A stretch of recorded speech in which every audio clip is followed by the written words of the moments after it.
Opo. Pre? Uy. Pre? Oh. Pre? Ba yun? Tanghalin tapat. Katok ng katok. Anak ng tet. Matutulog ang tao eh. Pre? Sino yan? Sino yan? Hiram sana ako, pre. Ano yun? Yuran, pre. Hiram mo kayo, Yuran.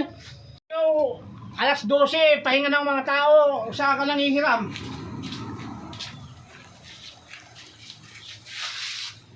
Ito ng teting ka eh. Tanghalin tapat eh.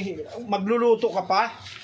Eh, dapat kanina ka nang hiram, agagahan mo. Pasensya ka na, pre. Dahil Pasensya. magbibigay ko kasi ako, pre. Pasensyahin mo mukha mo eh. Sige, pasensya ka na, pre. Nadisturbo kita.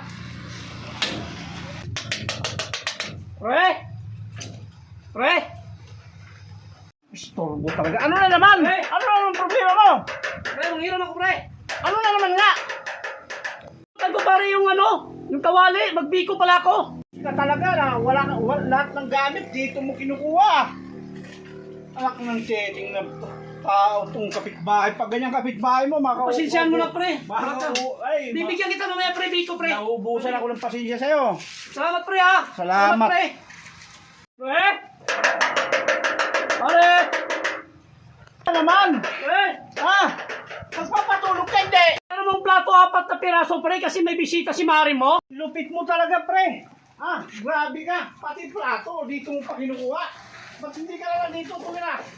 4 na piraso lang, pare. Ang lupit mo. Ang lupit mo. Isang balik mo pa. Dito ka na tumira, ha? Pag bumalik ka pa, ha? Dalhin mo na yung mga gamit mo. Pasensya ka na, pre. Pre, pasensya na, pre. Pre? Pre? Pare?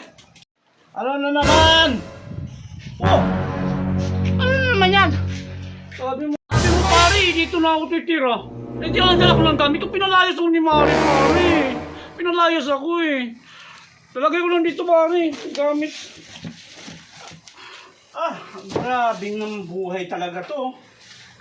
Mabalik ko lang yun, pare. Grabe na, maganda yan.